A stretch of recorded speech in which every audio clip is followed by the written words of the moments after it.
Cowboys Nation, coming to you live from Tennessee, from the east to the west. We are talking Cowboys everything. And you just entered the Cowboy Zone. All right, everybody, welcome back to another episode of the Cowboy Zone. This is Marcus Jones coming to you live from Memphis, Tennessee, the Bluff City Cowboy. And this is Lambo from Johnson City, Tennessee with Cowboys Y'all. And today we have two very special guests. One is one of Cowboys Nation's biggest super fans, Stacheman. And another is one of this is so many one of people's all-time fan favorites, the Shark, Kenny Gant. Yeah. All right. Yeah. Thank you guys for joining us tonight. We really appreciate you guys taking the time out to enter the Cowboy Zone. Absolutely. Thanks for having us on. Yeah. Before we get started, everybody, once you get in, thank you for joining us, Debbie. Super Cowboy DC Superfan, thank you for joining. Make sure you guys share this post, share it to your personal page, share it to your favorite page. We're going to talk about a lot of Cowboy stuff. You're going to learn a lot about these two legendary people. So we want to make sure everybody knows as much as they can about them. Yes, share, please. And if you guys have any questions, make sure you put them in the comments, and we'll be sure to highlight them so that they can answer all your questions. All right, Lambo, you want to start us off? Yeah, we'll go ahead and get things started. So every time I look at Stacheman, this makes me laugh, man. I see that. So we have Stacheman, a super fan, and we've been friends for a while since, actually not for a long time, since about a year ago. We met at the season home opener, became good friends, and we'll go ahead and start off with you, Stash. We're good buddies. You were a Bracho tailgater. You're also a hard hitter. And we're Star Status's Best Dressed Fan 2018. So yes, sir. I was going to go ahead and tell everybody a little bit about the Bracho tailgaters and the hard hitters that you were a part of and, what they're all about. Yeah, so thank you for having us on. First of all, we love your show, what you guys are doing. You guys are killing it. And, man, your graphics and your content is on fire, brother. So we appreciate you guys having us on, and couldn't be more proud to be sitting next to this man right here. So, but yeah, a little bit about the Barachos. Baracho tailgaters, I started off with them, and, there's a brotherhood. That's the most important part with them. It's a group, but we're all brothers, and there's an initiation that you go through. You can follow up with Alex or any of the Barachos to find out more about that. They're a fantastic group. Love hanging out with them, and they are always game day ready. The other group, hard hitters, and they hit. They make sure and bring. I know that. Make sure you know that you're coming into Cowboys territory every time you go past them and every time you see a hard hitter. That's what I like to hear. Again, they're a great group of guys and a brotherhood all the way around. So they protect the star 24/7, 365. And they protect us too, right, Stash? Yeah, they do. If you got a Giants fan that wants to throw a beer bottle at your truck, they will. They'll step in and make sure that doesn't happen. So again, at the home opener last year, me and Stash are coming past the tailgate, past the hard hitters tailgate where we've been hanging out, and little does that Giants fan know that that whole gigantic tailgate full of hard hitters was people Stashman's a group with, and I was hanging with, and I was just swinging a Cowboys towel out the window. We were all excited for the big win and everything against the Giants in the season home opener. And then boom, a bottle busts on the side of Stashman's truck, almost hits me and tattoo mark in the side. And then we get out, and man, it just erupted, man. It was a wild day. But I respect those guys so much because, defenders of the star. Right. So, Absolutely. before we get started, I just want to say the reason I started doing this is because I wanted to have the chance as a fan to meet some of my favorite people, and you are definitely one of my favorite Cowboys of all time. And not even on the field, off the field, because I've got to meet you a couple of times, and you're always nice with the fans. You always have a smile on your face. You let people wear your rings. You're doing giveaways. Like, what is it about the fans that you love as a player that makes you want to be the person you are with us? Wow, that's a very good question. What I love as a fan, when you growing up at 7 years old, to have a dream of playing in the NFL, is to never lose the dream.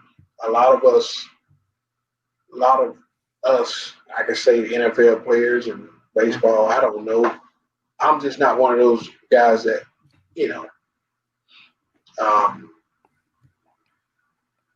they lead the dream. And I'm saying that I'm not upset by how people treat people, but I'm still in my dream, because signing autographs and being great with the fans is still part of the dream. Right. And I'm still living my dream. And some fans will never get a chance to wear a Super Bowl ring. Exactly. And especially two. So, and it's called humility, man. If you don't have humility, man, you'll never let anybody wear the shirt off your back. So yeah, it's a piece of gold and some diamonds, man. But that's not me. I want you to know me for me. But if this is gonna make your day, I'll do that. I'll stay in humility to let you do that. Yeah. You made my family's day many a times as a kid, because man, if it didn't matter if anything was going great in the game or not, as soon as the kickoffs came up or anything happened and you just came out there doing the dance, man, it was this, man, we watched my whole family watched as a group growing up, and it was just special moments like that I always think back on. And she actually sent me a text a few minutes before the show started, because I told her you was going to be on the show, and she she told me to tell you.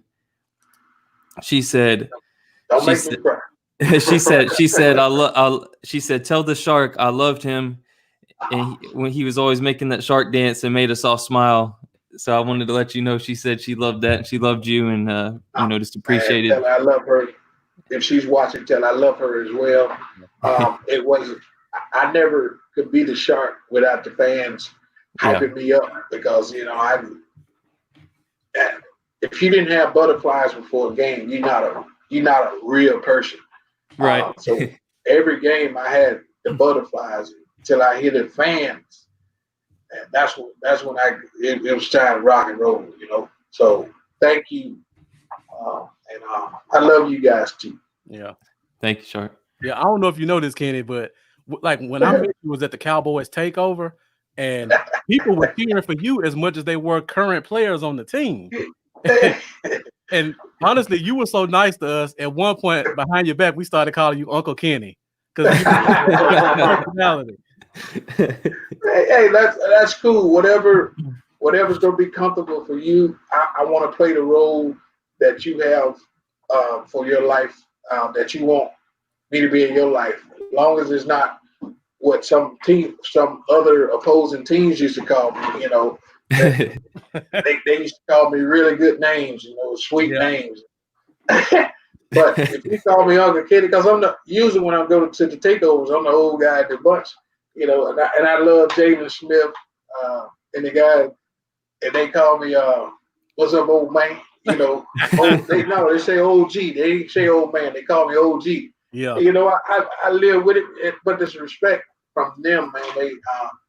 I have nothing but high regards for Jalen and his brother and the guys I've hung out with down in the takeovers, and it's just been amazing, man. I love hanging with the young guys. Definitely. And how did the shark dance originate? Like, Where did that start? I knew that was coming. To be honest with you, this is something Kevin Smith.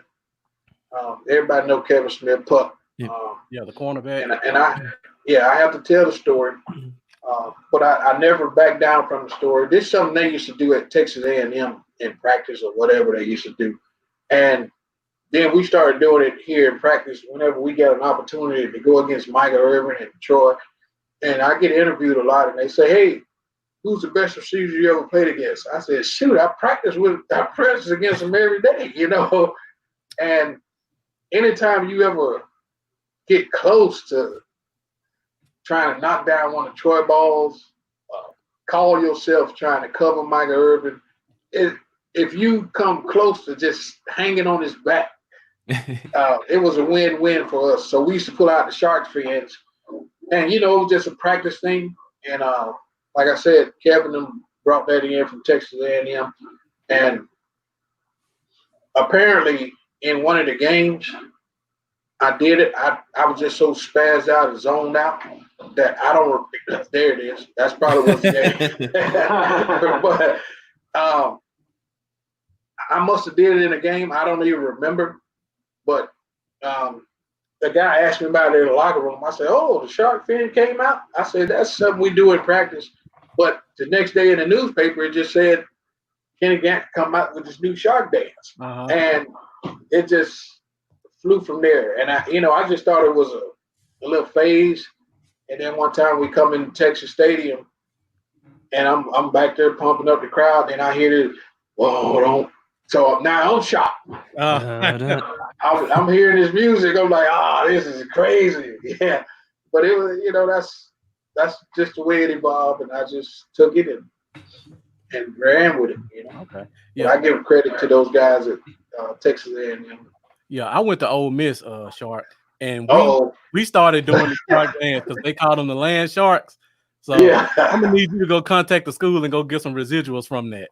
Absolutely. And not only Ole Miss, tell Jamie Foxx. I ain't forgot about him either. They did it in the movie. Oh, wow. You remember Jamie Foxx?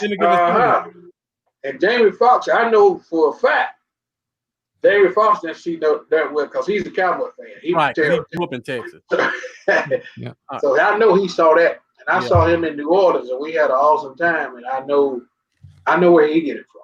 Yeah. So I can't go after Jamie Foxx now, but whoever made that, they owe me some residual. Hey, Stacheman, I got a question for you. Yeah. Oh, Stacheman. So how long, the getup you have is pretty elaborate. How long does it take you to get into character as Stacheman? It really depends on the game. I had a good mentor while I was a small stash. Okay. And he had a giant ball on his head. I don't know if you know who he is, but hopefully we'll get him on sometime. Wrecking Ball, Greg Wilson. He gave me a pointer on having different stashes and different get-ups and, keeping it fresh and real. And so it depends on the outfit, really. I mean, if I'm out with a mohawk, the light-up hair, whatever it is, it is a kind of ritual. It's kind of like, when you played high school sports, you had a whole ritual when you were going through things. And, it's that way as being a super fan, just getting game day ready and, bringing that hype that, you try to bring to every game. So I try to bring the spirit. You said you have multiple looks. Do we have a home stash and an away stash look? The only away game that I've been to so far was at Chicago, and there was a hit put on my head. I don't know if you remember the game last year, but it was pretty pitiful. Yeah, it was bad.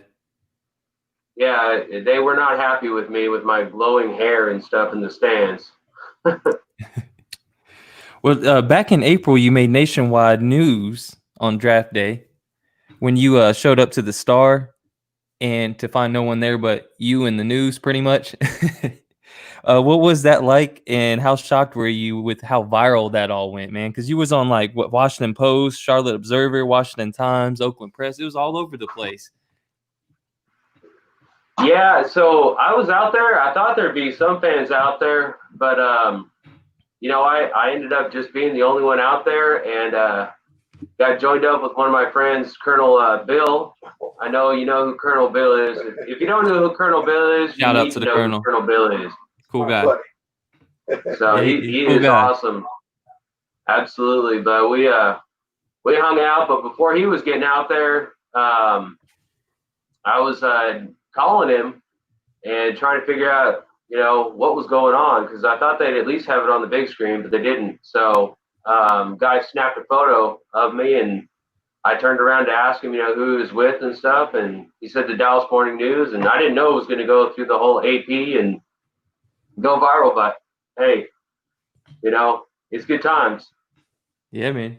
Yeah, definitely. All right, Kenny. So Yes. When I think about you, I always remember you for your special teams play. Yes. And I went back and did a little homework, and I was looking at some of your stats. And I looked at our team last year. The leader in special team sacks had 7. As a rookie, you had 25 special team tackles as a rookie. 25. Yeah. 25. 18 solo. Right, 18 solo. What made you so special on special teams? Man, it's called that wheel that don't want to go back where I came from. That's not a knock on where I'm from. I'm from Lakeland, Florida, a small town. I picked oranges all my life, and part of the dream when I started dreaming of being in the NFL, I don't want to go back home. I'm not picking another orange in my life. And I played, and I was always that small guy in my family. All my brothers was husky. They wore the husky jeans. And my brother played at Grambling at 6'2.5", 255, running back for Eddie Robinson. Oh. And so I played with a chip on my shoulder.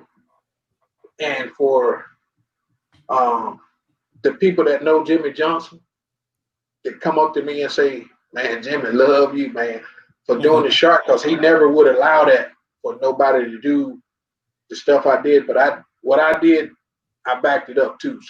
But I didn't have to talk trash. My college coach used to always tell me at Albany State, let your pads do the talking. And that's all I wanted to do. I didn't have to do a whole lot of talking. If you start it, trust me, I'm going to try to finish it. That's that shark mentality.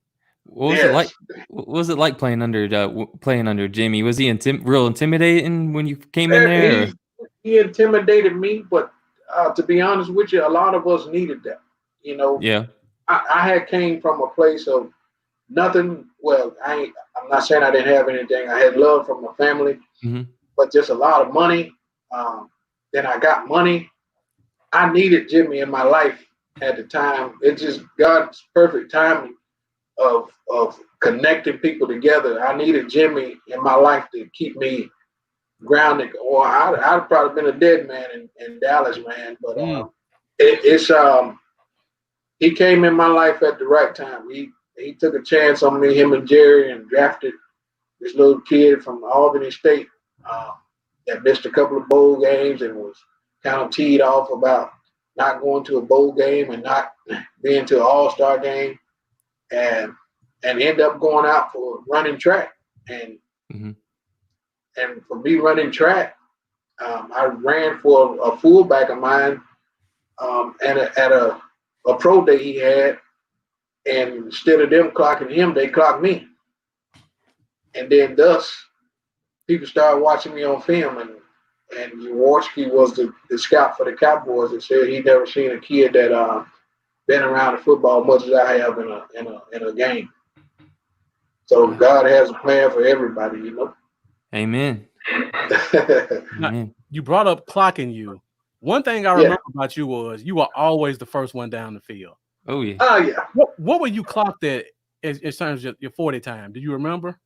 I love it, man, because I came out of Albany State in '90. I was at the same draft with him. We had an awesome draft in 1990. Let me tell you some of the names. We had great people. They had me. They had Emmett. No, we it was good.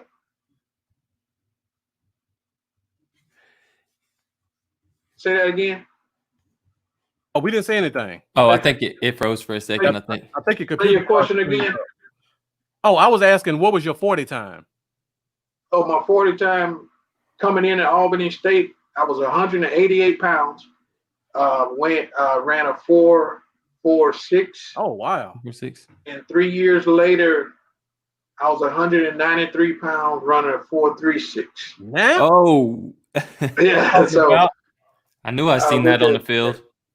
Yes. Well, we had awesome teacher and Coach Washington. He was our strength and conditioning, and so I got bigger and stronger in 3 years, and that's what. And I have some problems now with the concussion stuff, but sometimes the doctors ask me if you had to do it all over again, would you do it again? I said, of course I would. They said, well, what would you do different? I said, I'd probably get a little bit bigger and a little bit faster so I could really knock somebody out. Yeah. Anything else? I got it. Okay. We talking tonight. I got a juicy one here. So, oh yeah, come on. In March of 1994, after that second Super Bowl win with Jimmy, Jerry had told reporters that any coach could have led the Cowboys to that Super Bowl. Do you think there was any truth to that, or do you think it was just their little rivalry going on? I'm always saying, two egos is never gonna fit in the same room. But I could say they both had their points. But for a person, Jimmy pushed me to the limit. I still remember. See, I can't say one bad thing about the other because Jerry. I still remember when I was a rookie. Yeah. And Jerry had on some cologne I probably never bought before, and I smelled him down in Austin, Texas, and I still remember him coming by me and like, what the heck is that? And so when I grew up, I'm gonna buy me some cologne like that. So I've been trying to find that smell. I hadn't smelled it yet, but he told me one time as a rookie after I had read all the newspapers saying Kenny Gant probably not gonna make the team. He's gonna get caught up in the numbers game. He's a guy 9th round pick out of Albany State. He's gonna get. So I stopped reading the newspapers, and then Jerry one day come up to me and just said, "Hey man, have you found a place to live in Dallas yet?" As a 23-year-old kid that don't know anything, for him to say that to me, it just lit up my day. I couldn't laugh because I had to stay humble. And Jimmy was that guy that just looked at me and said, "You on the ball, never smile." At this point, he said, "You're gonna do great things for us." And don't, so I got equal love for both of them. And it was sad how it all ended. I think we'd have been the Patriots of that time. I don't think we would have ran a run because when Jimmy left, a lot of guys, myself, those salary caps wouldn't match up to keep us around. Yeah. But I think Jimmy would have fought to keep us all together. Yeah. Yeah. And it's funny you bring up. Yeah, go ahead. Oh, sorry, I didn't mean to cut you off short. I was gonna say it was funny when you brought up the cologne thing because Marcus, do you remember what George Teague said last week about Jerry Jones cologne? Oh yeah, he brought the same thing up. He said he would smell Jerry Jones. He would smell his cologne in practice, and he said it was like the best smelling cologne he had ever smelled. And he said he asked him for some one day, and he gave him a little bit of it. Wow! So I thought that was so cool that you brought up his cologne. Now I'm wanting to know what kind of cologne he got. I still believe it's Creed. I believe it's Creed because that's the only thing I smelled close to it was the Creed. But Creed costs about $400 or $500. Yeah. But but I'm still trying to get about.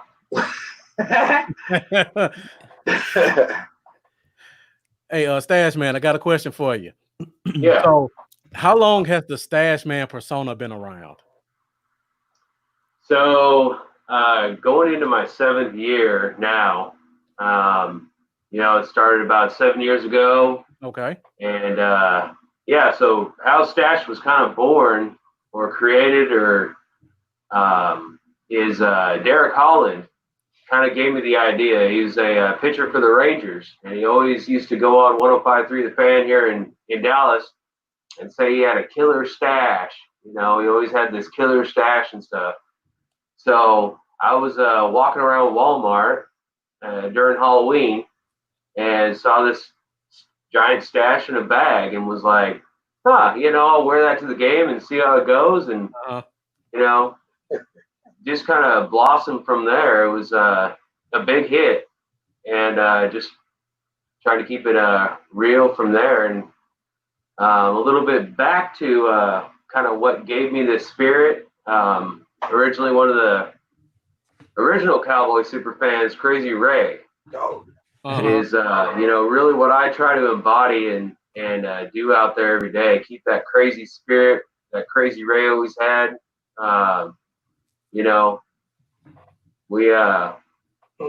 We definitely love that, and I know you know who he is. Oh man, seeing him in the stands. Oh yeah.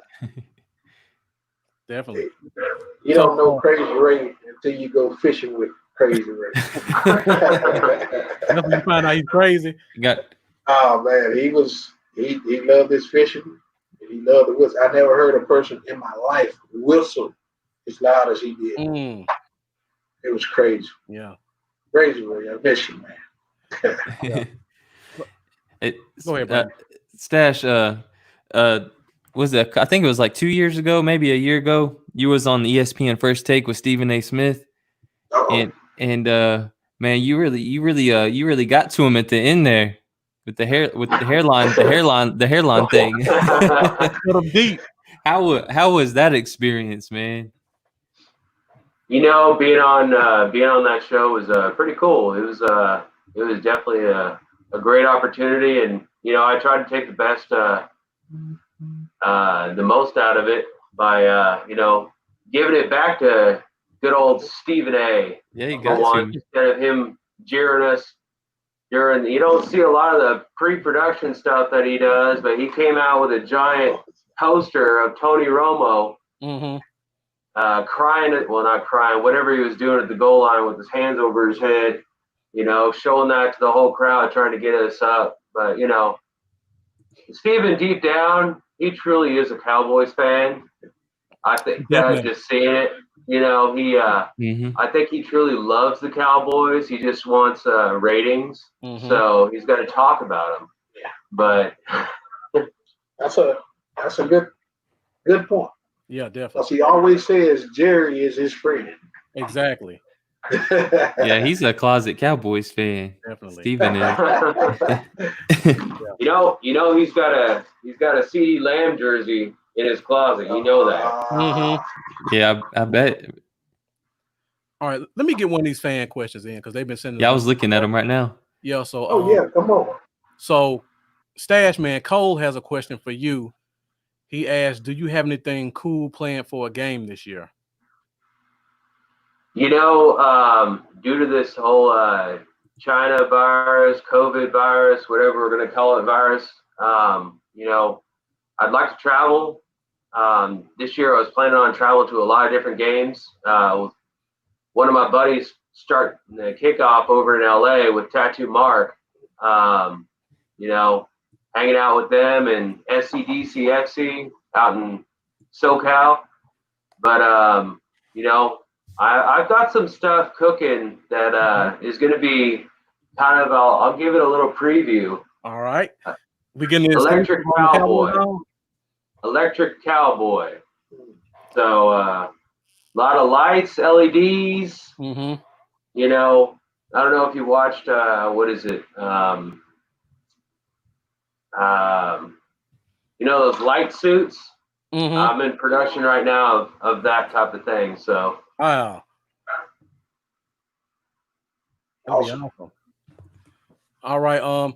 So Kenny, we got a question for you. First of all, we have a huge supporter named Debbie Dyson, and she says her son is in the hospital, her grandson, and she wants to know if she can connect with you to get a signed picture. So Absolutely. if we can work that Yes, out, sir. we'll get with you after the broadcast and see if we can connect that for Debbie. That's a small thing. we've got one Already right right here, there. ready to go. All we gotta do is get him to sign it. Yeah, God bless y'all. Yes, Debbie, yeah, she's a very God sweet bless lady. you. Her grandson's got leukemia, and Okay. he's been fighting. He's fighting hard, and I pray for him. I pray for him daily. If you're still watching, Debbie, and that would be awesome, guys. Yeah, we'll make for sure make that happen. Debbie, I believe in prayer. I do a lot of prayer for a lot of people, and I believe in the Holy Spirit to intervene in that wherever he resides, wherever he rests, wherever he lays his head, and if I could do anything else within reason, and I can get to him. I believe in the power of a touch as well, and if it can happen, we'll make it happen. Okay, man, that's great. This is why I love Thanks, you. man. That's why I love you right here. We got another question. Thank from you, the fan. Shark. It's a and good Stash. one. Yeah. Cole came back with another question for you, Shark. He asked, who was your favorite team to play against, and what was your most memorable play?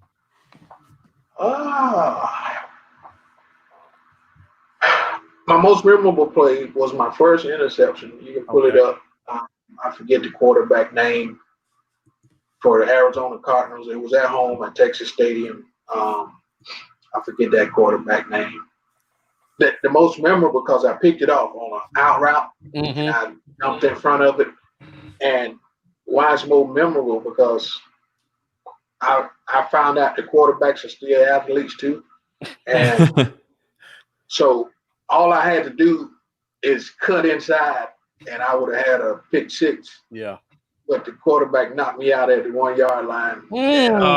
See, that hurts. But that was my first pick, man. I got to give it to him. He still was fighting. We was beating him up pretty good, and they threw me in the game, and I got a pick. So that was my most memorable game. And my favorite team to play had to be. I don't think the team really mattered. The whole NFC East, those stadiums.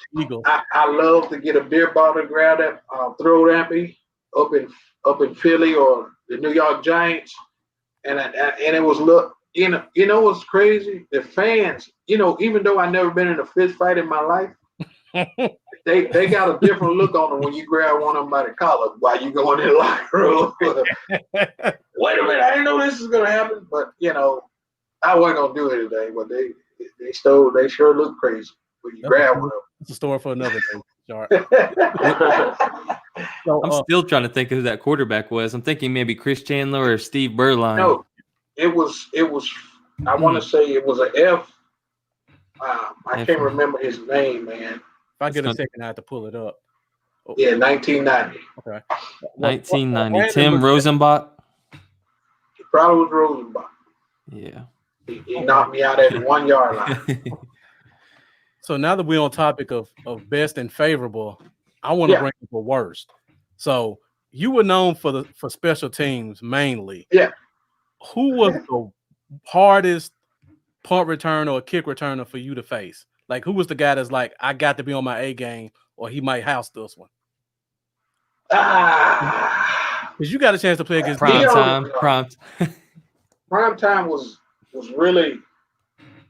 He was prime time. Dion had that. See, here's the crazy part. I went to school at the same time. Prime was in Florida State, so we went to school about an hour from each other. I was in Albany, Georgia. He was in Florida State. So I used to wear number 2 because he was like a year ahead of me, 2 years ahead of me. So he was actually my idol because I wanted to run punch back. I want to do crazy stuff that he done.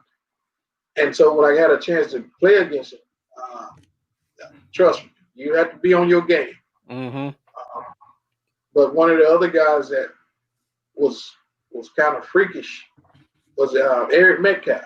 Oh yes. Oh yeah. I forgot Good about one. Metcalf played around your time. Yeah, so it's good to get your hands on those guys, and without them scoring a touchdown, you win. If they don't run a punt back, is I had some guys in Arizona, with the Redskins, Brian Mitchell, but those guys all of them were studs, but those two was at the top of my list. Okay. Speaking of Florida State University, you have a nephew, right, that plays for Florida State? Yes, I do. Brendan Gant, I do. 4-star recruit. Gant, 4-star recruit. Has he busted out the shark dance yet? Is that something that's going to happen? He hasn't busted out yet, but he's got free range. He can do it, and he can do what he got to do to make things happen. I just want him to, because he plays like I played when I played. Okay. But they don't have the same rules now. so as a freshman, he got kicked out of his first game this year because he blasted somebody on the sideline. So I have to keep telling him, you can't do this, man. You got to do this thing right. And but he's gonna get it down and never, because he just got it in him, Hey, maybe he's a safety, and he just got the instincts, and he just want to hit people. So, what position does he play, and what team does he play, so we can watch him for this season? He's Florida State. Okay. They had him as he played a little linebacker / safety. I think they thinking about moving him back to safety. He's about 6'3", about 200 and plus pounds. So he's gonna be a big safety or big linebacker, whichever one they decide to put him at. Yeah, definitely. Yeah, that's awesome, man. Hey, so Stacheman, I see you've been pulling up all these props and stuff, and I see your wall behind you with a lot of memorabilia. What's your favorite memorabilia you got back there? I got a picture of Kenny right over here. You can see it. It's on the opposite side, right underneath the Troy Aikman jersey. Oh yeah. But Kenny personally signed that one. That's one of my favorites right there. Okay. I got the commissioner signed something for me at the draft one time and looked down and said, "Stacheman, who's Stacheman?" I said, "I am, sir." And he just kind of jumped back and went, "Oh." But I've been blessed with being able to do some things with some players and different events and stuff. Cowboys packages is one of those, and definitely come out, and I've got a booth out there, and with my different partnerships and sponsors and stuff that I'll be having one of them out there big this year. That's the newest thing coming out, which is High Roller Energy Drink. They're based out of Las Vegas, and they're awesome. So I'll have some more on that maybe next time. High Roller. That's right. We got another. They're sponsoring this right here. So Stacheman, we got another question for you from the comments, and somebody wants to know, do you have any new products coming out this season? Because I see you got the chains and you got all your other stuff and your shirts and stuff. Anything else we could look for coming from you? I do kind of I've got a little stash workshop that I do. This is a 3D print, so I can pretty much print up anything 3D and make it into metal. If you want something, I do stuff for super fans and different fans that want, something unique. I can take their idea through Cowboys Nation ATX. Little shout out to Manny. Shout out. Yeah, he's amazing. Go he ahead. did a lot of the graphics and the shark photo here and everything, and he's amazing. So we're teamed up together, and we can produce pretty much anything and everything. But this Star Bale is the newest thing that I'm going to be coming out with. Okay. It's going to be different than the Star of the Cowboys, so I don't get in trouble. Just a regular star. It's just a Right. plain star. Not Cowboys related at all. That's right. And definitely piggybacking off of what you said, everybody, if you need a logo made, you need to go to Cowboys Nation ATX. That's who did our Cowboy Zone logo, Stacheman's logo, that awesome picture there of Kenny Gant they got right there. Oh yeah, Man, that thing is sick. Yeah. And It's there it is on awesome. the screen. This is awesome, man. Yeah, look at that, guys. Like he's awesome. If you're watching, Manny, we love you. Everybody needs to hit him up to get their logo work done. Yeah, we definitely appreciate all the support you give us. For sure. It's awesome, man. I've So been smiling since last night. all We right. have too, knowing that got to bring you guys on the show, man. Oh, okay. Appreciate it. So Sharp, What else you got? we got another question from you. Yes, sir. From the fans, and I love our fans. They've been coming with some great questions. You guys keep it up because we appreciate it, and I know these guys do as well. So Jonathan Pap Webster asked, playing with the guys that you played with, when I think about those 90s teams, it was the triplets, and then it was Sharp. Yes. So at that time, you were right there with them in terms of popularity. But how much pressure did you feel daily trying to perform and show you belonged at that level that we all held you at as a fan? That's what Pat wanted to know. Yep. He wants to know. Listen at this. I got a pastor friend, Rodney Savage, over in Muskegon, Michigan. He preached a message just before all the COVID stuff, and he talked about the word perspective. It's how Mike and Emmett and Troy sees things, but my perspective, everybody like to say I'm not a starter, but in my perspective, Mike, Emmett, or Troy never started a game. Mm-hmm. Think about this, because when the kickoff go out there, I started the game. That was Shark time. So they backed me up, because I started. They never ran down on the kickoff. They never ran a kickoff back. They never was on the punt team. They never was on the punt return team. They never blocked the field goal. I started the game, so that's my perspective, and so they never was a starter to me. So I was always the starter. So that's how I feel about Mike, Emmett, and Troy. Mm-hmm. Hey, Shark, you going back to the '92 Super Bowl where you guys just dominated the Bills. Yeah, I was 7 years old. I remember my whole family, we had our faces painted, just completely decked out, and it was an amazing game because we didn't have to. There wasn't that. What's the word I'm looking for? Like, we weren't scared at all. It was one of those games where you just got to enjoy the whole beat down. Oh yeah. But at the end, Leon Lett picks up the fumble near midfield. He slows down. He starts celebrating. Don Beebe comes and it knocks it out of his hands in the touchback. Man, that would have gave us the record. The Cowboys the record, man, for the most points scored in a Super Bowl game. Did y'all give him a tough time after the game? We still do. Good. I'm glad. Hey, it never stops, man. Keep on giving it to him because I can't get over it. Since I was 7, I'm still mad. But this the only good thing I could say about this. Yeah. About Leon in this situation. At least he wasn't dumb as the guy that slid in the snow. That was what I was going to say next. I'm just kidding, Leon. No, we love you, Leon.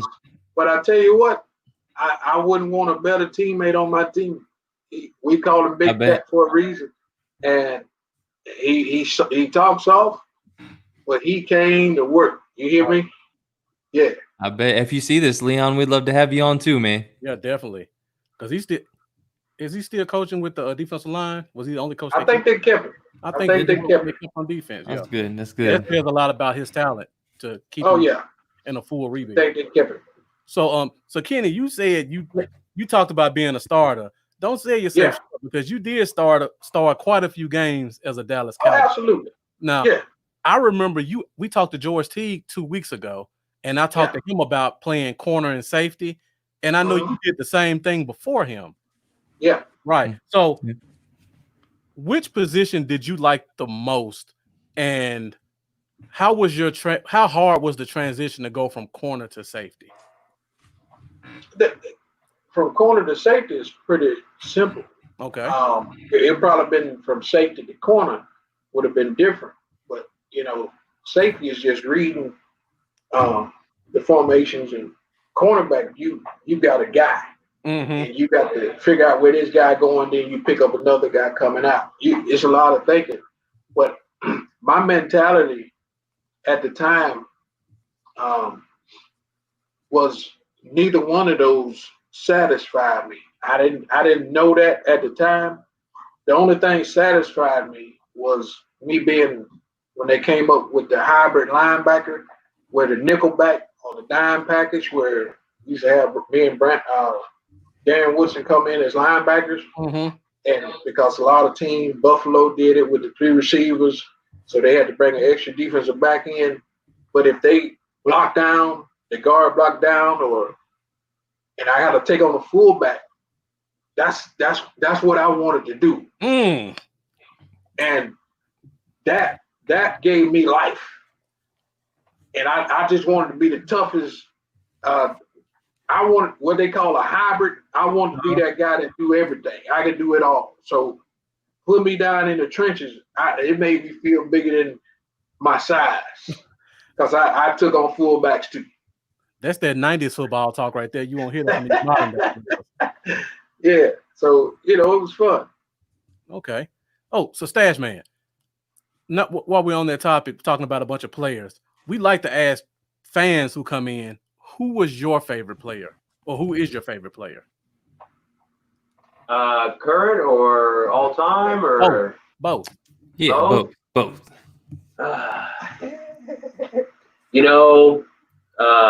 Present company excluded. What's that? Present company excluded. Yeah, I love this man right here. I do a lot of stuff with Kenny. So no, you can do your thing. We always want. I know. I ain't going nowhere. Troy's always been my boy. That's why I got a home and away jersey of him on the wall, and I grew up watching Troy, and he was my quarterback. But present day, I love me some Zeke. I love, I'm all about the Zeke. Feed me all day long. I'm all about the Hot Boys. I love that whole thing. And a little bit insider. I don't know if I should put this out here or not, but McCarthy isn't too keen on the whole Hot Boys thing. That's a Stacheman exclusive. Sorry, Mike Fisher, but I beat you on this one. And but yeah, so we'll see what happens with the Hot Boys. I know it'll be around. It's too big, of a movement, and fans love it, and yeah. It's a good gelling on the defensive line. I'll tell you what's gonna stick. We gotta win. That's number one. If we win, the Hot Boys will be the hottest thing around. McCarthy's probably just trying to set a tone. That's why the Sharks stayed around for as long as it did. He's probably trying to come in and set a tone too. He's trying to come in and say, all right, look, we're going to leave the nicknames alone. You guys prove yourself. You come out here, you play hard, you earn that name, then we'll roll with it. I'm going to tell you somebody who did that too, because I just moved from Tampa and I was able to go to a few of the practices and I saw a difference. Bruce Arians, you're talking about a hot team. Tampa Bay Buccaneers, which I played 3 years there as well. That's my home area. he took the music that they used to listen to while they practice. He shut all that down. So, but you get those coaches like that. That's Jimmy. Jimmy don't want to hear a whole bunch of stuff. He want to. How you gonna stop this slant play that they keep running every day? They run it. They know. They tell you they're gonna run it. They line up and say they're gonna run it. How are we gonna stop it? Right. That's all he want to know. If you can stop it, you can do whatever you want to do. Mm-hmm. So I just think it'll go away if they win it. He'll be hot boys on TV, We the hot boys, Right. They gotta win, Yeah. They got the team. I think they got the talent. They got the coach. Just in case, I still love Jason. That was my teammate and a good friend of mine. But they got a coach, so there shouldn't be no excuse. Right. Yeah. Yeah. I completely agree. McCarthy's pedigree is on the wall. I mean, we've got a coach that has the pedigree to win. So Yeah.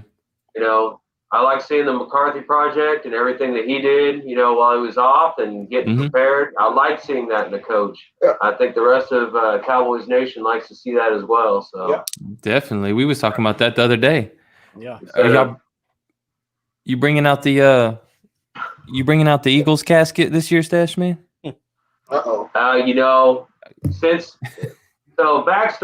up to that, the Eagles fans started this, and I'll bring on one of the Eagles fans I'm good friends with. I know, I'm actually good friends with an Eagles fan, but he's one of the super fans as well, and we're all about not bullying and creating just a fun atmosphere, cheering each other and stuff.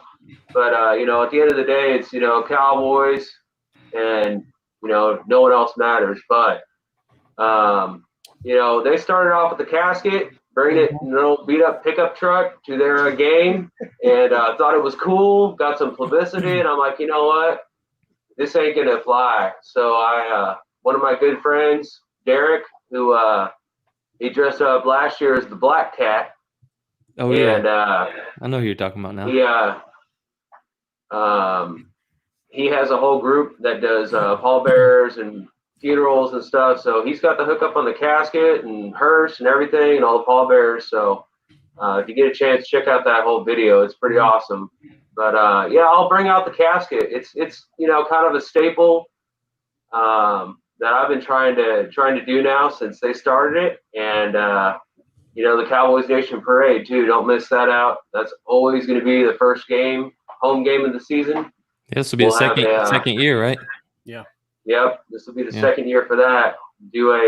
We had about 20 different vehicles and about 30 or 40 people in vehicles and stuff. Just do a lap around the stadium. And it's a good time. Hopefully we'll grow it and develop that into something bigger this year. How much time we got? If you can give us about 5 more minutes, we'd appreciate it.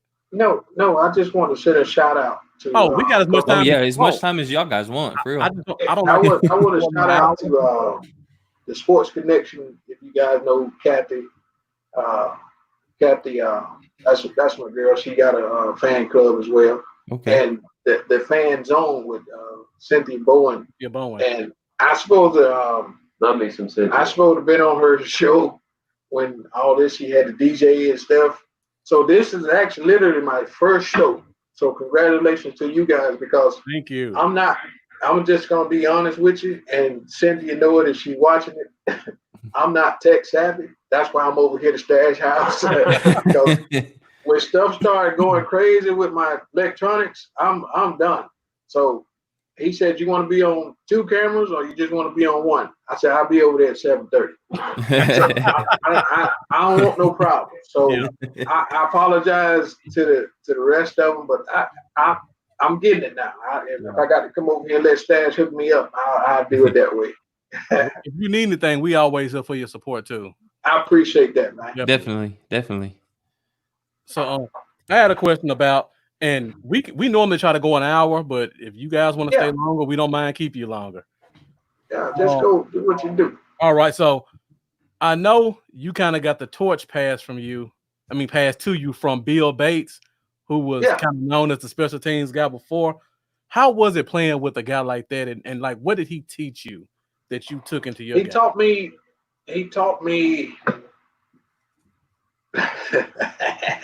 life doesn't matter. Okay. Life doesn't matter. This life is not your life. He taught me toughness.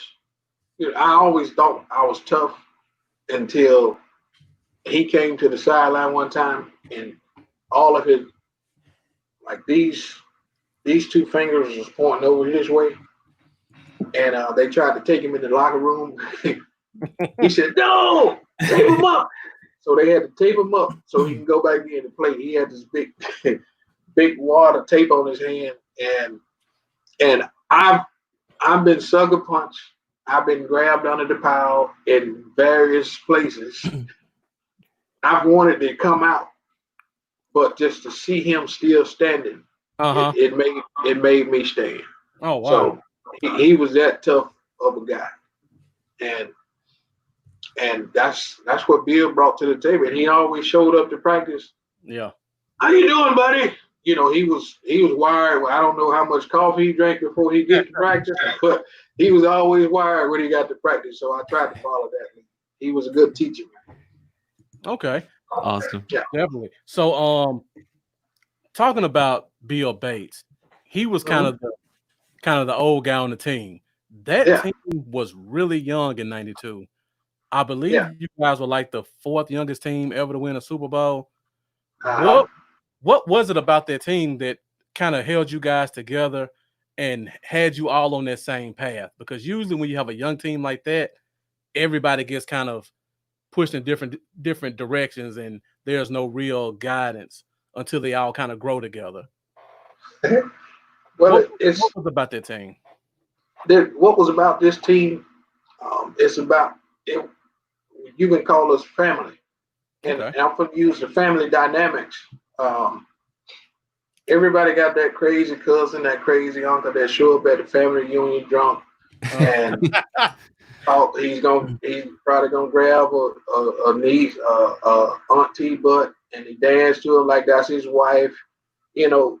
Family sticks together in a way that we had the personalities that family dynamics operate off of.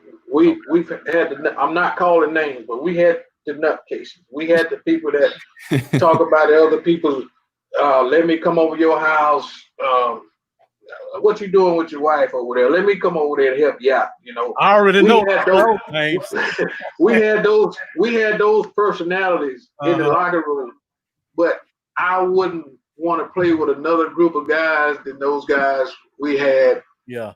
On those teams, and we gelled together because we was all crazy, and we was all crazy. And Jimmy Johnson, I tell this is a true story. Okay. I never tell Jimmy Johnson story. Jimmy. This is what I say about Jimmy. When you look at our team, here's the dynamic. You say, man, y'all had some athletes. Man, y'all had running backs, receivers, linebackers, DBs. I said, well, shoot. Y'all had special teams. Y'all did it in every area of the game. I said, that's that. Did you hear what you just said? Every area was clicking because of Jimmy Johnson. We wasn't the most talented team. We was the most scared team to lose our job. So nobody didn't want to go home next week. Jimmy would cut you and just send you. We've had guys practice all week. Heck of a practice. They was gone Monday. We had a guy sleep in the meeting. Oh, wow. And told him he needed to go. You're going to be inactive Monday so you can catch up on your sleep. He was in the meeting. And then he was inactive Sunday. Monday, he was cut. Wow. So I wasn't the most talented guy. because I can name a bunch of talented guys I played high school ball with that should have played in the NFL. Mm-hmm. At that level, I was scared to lose my job. Right. And I'll take you out of practice if that's what need to happen. If you came out of practice, you thought we was at a game. Wow. And it was fun because we practiced against the best people. Yeah. Only thing we couldn't do was touch Emmett and Troy. That's what I was about to say. I was going to say, leading into that, where you played with the Cowboys under Jimmy, and we talked to Teague recently, and he played under like Barry Switzer, Chan Gailey, Dave Campo. It was a little bit of different kind of coaching going on.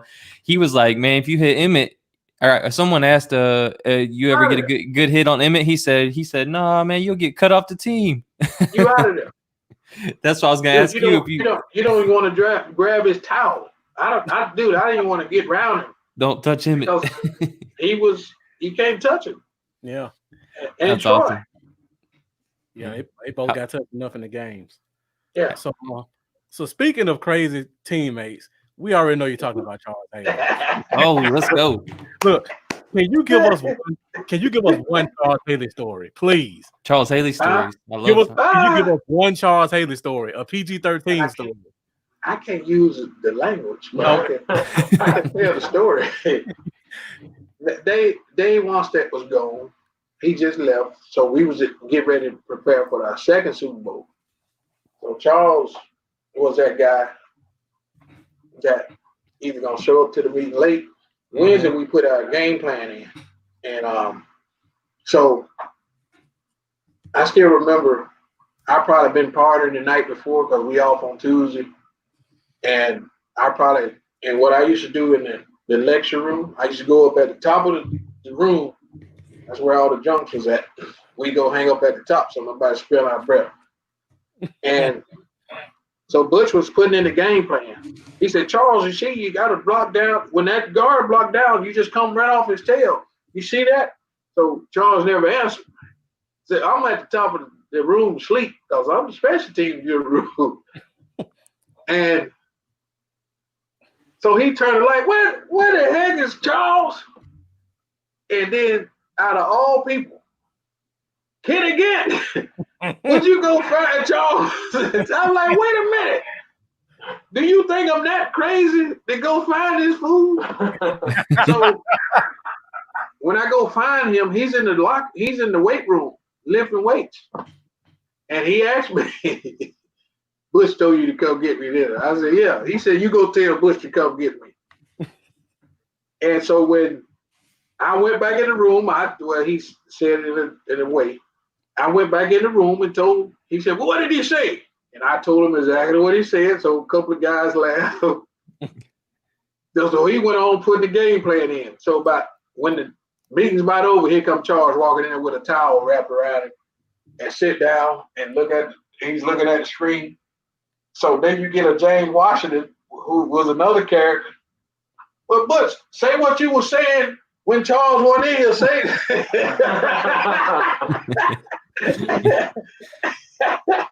Man, it was just a crazy. We had a team that was full of characters, bro. It was nuts.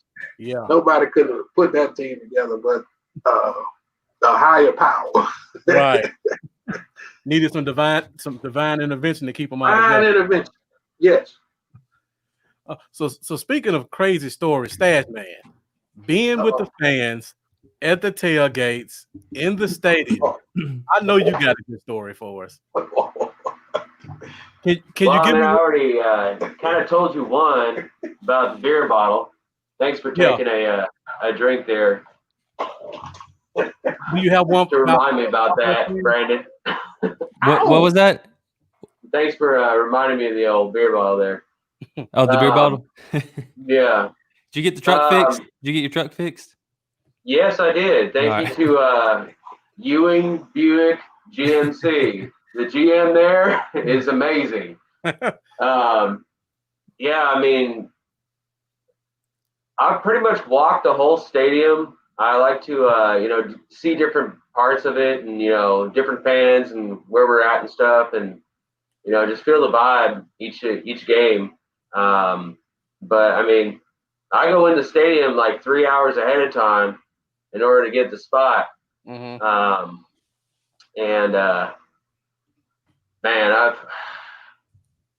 besides seeing me cruising around on my cruising cooler, that's new with the air horn and going up to a pack, turning the corner, expecting a whole bunch of Cowboy fans there, and instead seeing a whole bunch of angry Eagle fans, and getting on my PA and saying, "It's an Eagle no-fly zone," and them all going, "What?" And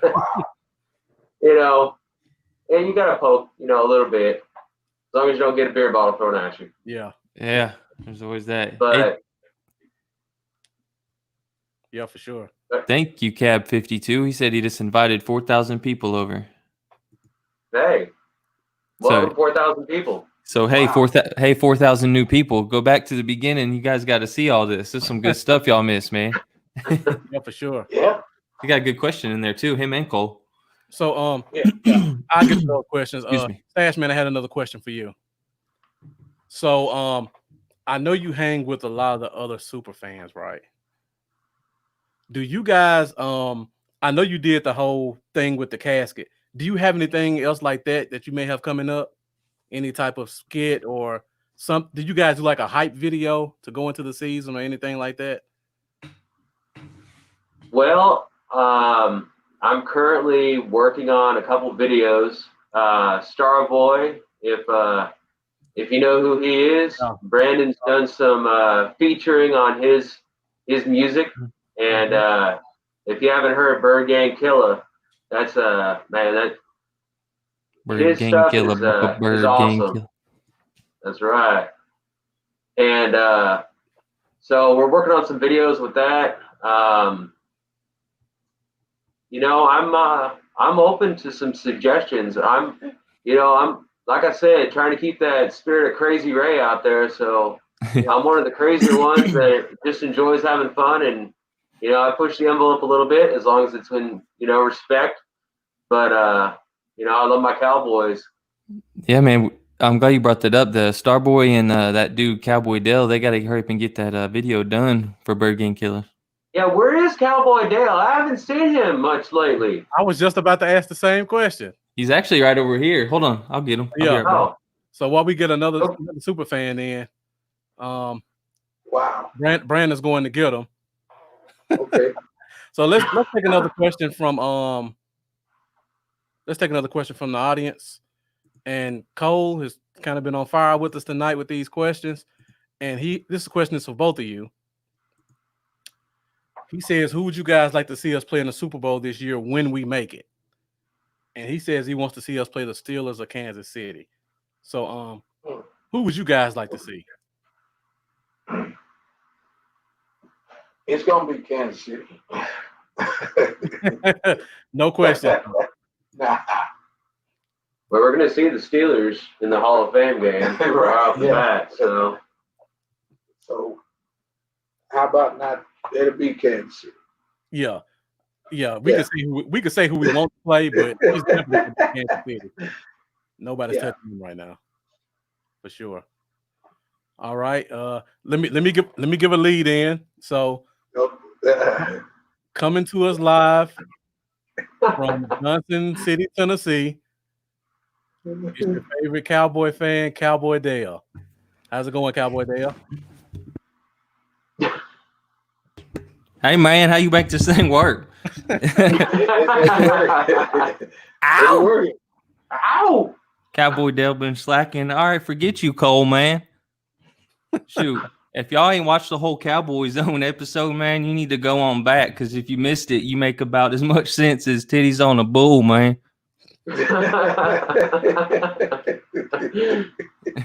Wow. It's been way too long. Way too long. Hey, what's up, Shark, man? Hey, what's going on, Cowboy? You all right? Yes, sir. How you doing, Yeah, I man? ain't got the fan all day. Whoop, whoop. Ow! That's how Shark does it. That's how Stacheman does it. Hey, Stash, man, I got another question for you. I know you said you kind of hang with some other fans from other teams. What is another super fan from another team that you've seen that's kind of like caught your eye at a game? Like that's a good concept that they have. Anybody stand out? I mean, you see the stormtroopers. You see what's the other ones?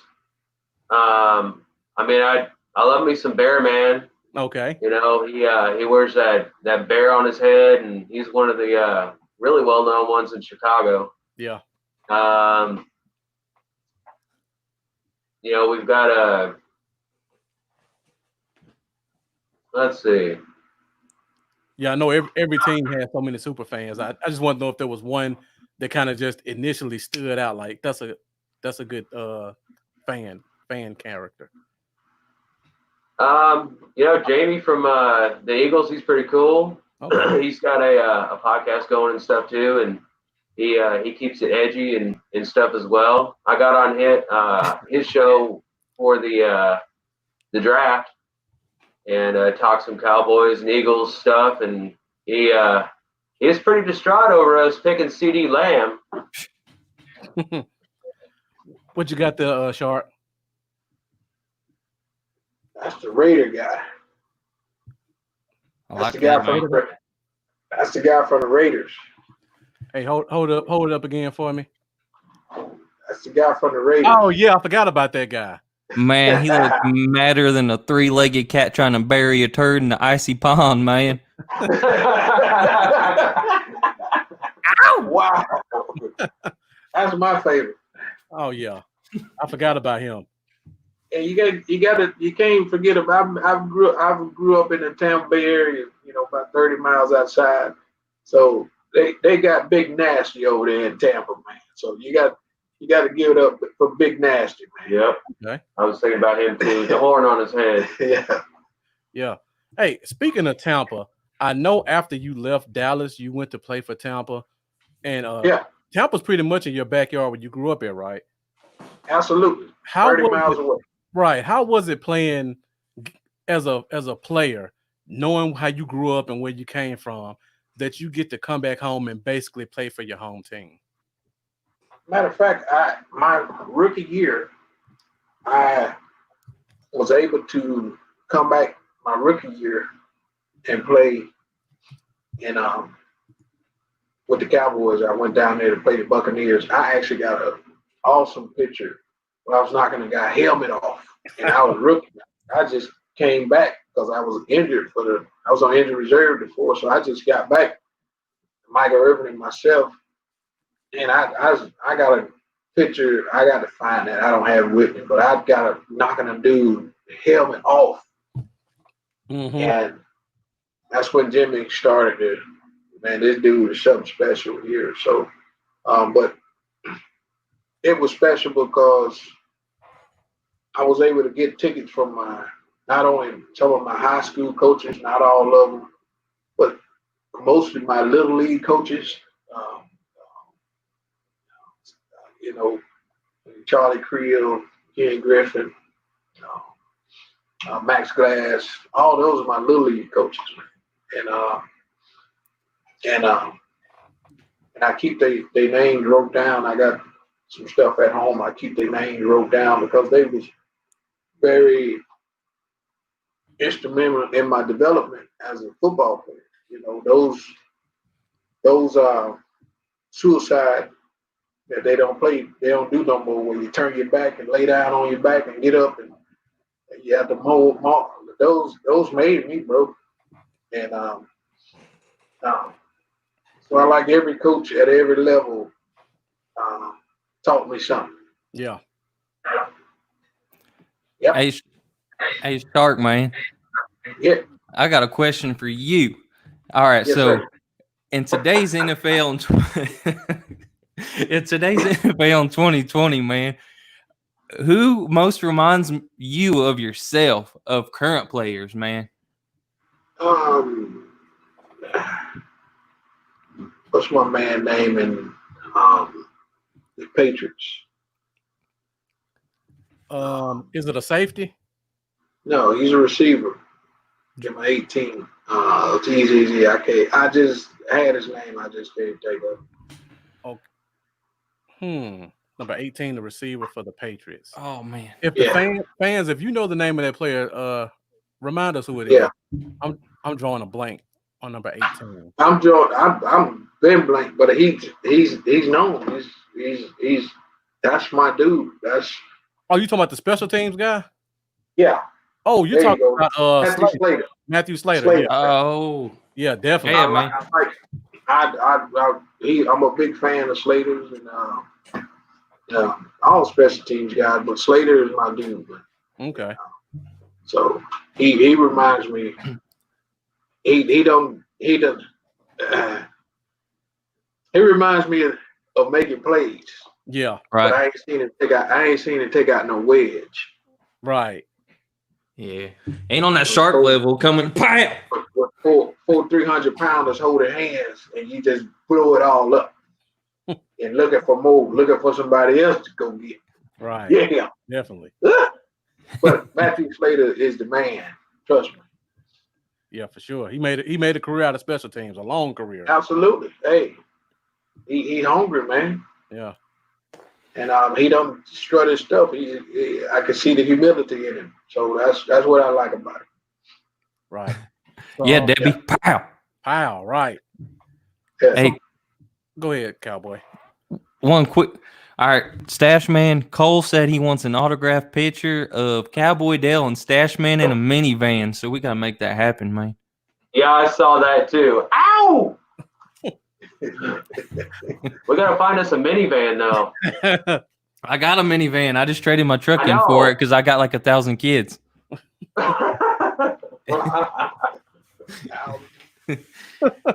So before we go, I got one more question for you, Sharp.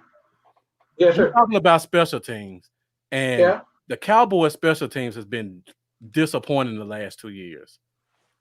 As somebody who knows what good special teams is supposed to look like, what are we missing? What's the issue? I think Man, that's a good question. that's a very good question. I know it's probably don't- so many things you can go to in your head. Can't pinpoint I one. believe. I just believe.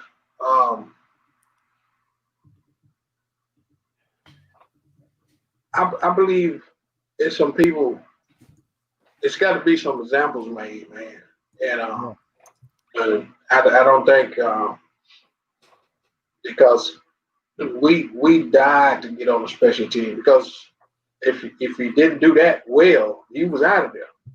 So, and it was some guys that started had to be on special team. Right. And so, and if you didn't just match up, he was putting Ken Norton was on special teams. He was a punt.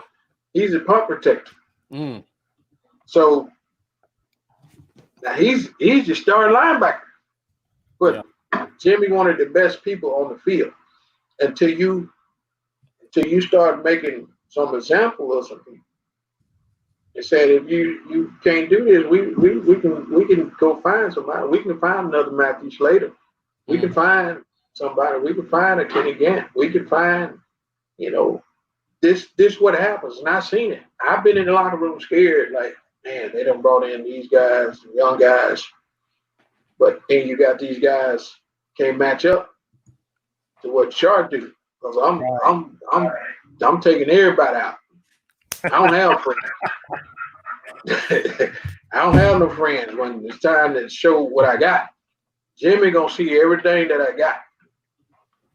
And so it don't be no mistake. Should I be here or not be here? And I think that's what has to happen in practice sometimes. It's no friend. We don't have friends, man. Yeah. We can go eat wings soon as practice over. But while we out here, this is business, man. And then when you get in the game, you play like you practice. Right. For sure. Robert Ford taught me that 6 P's. A perfect practice prevents piss poor performance. And that has rattled me. And that's almost in everything that you do in your lifestyle, as a husband, as a father. You got to practice this stuff, man. If you don't practice it, you're gonna play crazy. It's gonna look crazy. There's people in the stand saying, man, do they even practice this special team? You got to practice this stuff, man. We got to go live.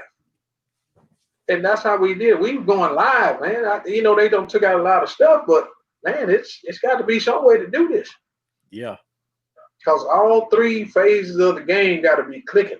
If we just can't have the offense and the defense clicking, but you give up 2 punt returns and a kickoff, right? That don't make sense.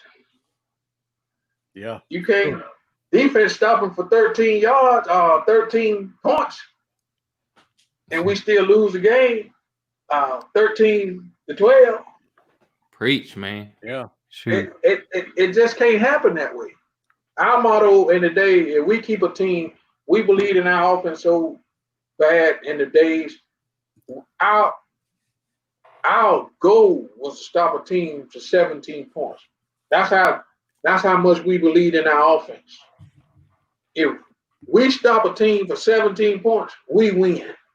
Yeah, for sure. Mm-hmm. How much Buffalo had in the Super Bowl? 7. How many points 17. Buffalo had? 52-17, man. What they had in the Super Bowl in Atlanta? Was it 30 to 15. 13? Was it 20? I think it was 20. What was Pittsburgh? I wasn't there, but it's just what it is. Yeah. We're gonna have to make an example out of some people, man. We had some people, we took care of each other too. And I'm trying to do that amongst the players. Hopefully I get a chance to be able to drive some of these guys around when they want to go and hang out and be able to keep a lot of these guys out of trouble. Have a designated driver. I love the champions having champions. I just want to be able to do something like that for these guys, man. Hopefully they work out. If not, I'm still here, I just moved back to the area, and I just want to be able to be a help. It doesn't do us any good not to help those guys because we had guys help us, some older guys, Mike Downs is one of my great friends, Everson Walls, all these guys still, they talk to us, man. Yeah. So don't stay away from us, man. We want to see you excel. We want to. We don't want to be. If y'all just want us to take all the glory, just be Super Bowl winners, and y'all don't win, that's on you guys. But I want to see you win. It makes me look like a fool to root against you. I'm a Cowboy for life. I want to see another Super Bowl. Me too, man. Dang. I see it. I want another win. I like parades. Even though I almost got snatched off a car, but I like parades. That's a story for another episode, Kenny. Hey, man, this has been so fun. I missed like the last 10 minutes because that crazy fool Cowboy Dale had to come take the dang camera. But, man, this is fun, guys. Hey, I appreciate you guys, man. I bless you. God bless you all, man. And God bless you too, bro. I'm humbled to be a part of this. Thank you, Stash. Allow me in your home with your wife and your dogs. And you sent my baby off to Oklahoma. Mia, his daughter. That's my baby. But thank you. Yeah, for sure. It's not often, in these times, these days, people don't. These times are crazy, and I just hope this world come together and be a unified togetherness, and we just make this thing work for everybody. Yeah, for sure. Those are great words, Sharp. Yeah. Before we go, Stash Man, before we leave, can you give everybody your social media, how they can find you, how they can get your gear, where they can find you at tailgates, just all the stuff that we can find Stash Man at? Yeah, absolutely. Twitter is Dell Stacheman. That's Twitter and Instagram. And then just type in Stacheman on Facebook, Stacheman. And, going back to reminded me about something what I'm going to be doing this year. Depending on what they're going to allow us to do and not do at the stadiums, I've got this coming. Hold on a second. Let me make the screen larger. Oh man, it's too bright. Just a little too bright. Can you tilt it forward? Yeah, I can't see it. Shoot. I can't make it out. If you send that to us, we'll be sure to put it on our pages so the fans. Wait, I can see. Okay. There's someone in a giant bag. Someone walking in a big. Protect you in the rain when you walk around. Is that what it is? It's a wearable pod. A wearable so pod. You're fully in a bubble, and you won't be able to infect anybody or get infected. You think they'll let you wear that in the stadiums? Because that's an amazing idea. Think the players wear them? If we all have to wear that to go in the stadium, I am all for it. Right. Hey, whatever it takes to get to the game and actually see the game. That's right. So make sure you guys check out Stacheman so you can see this new event he's come up with. And also buy all of his gear and see what he has coming up. So, Kenny, before we go, can we get your information as well and where we can find you at? Man, just follow me on fan page, Kenny the Shark Gant. And I got a new foundation. It's getting ready to start the Shark Foundation. That I'll be helping ministry and helping the homeless.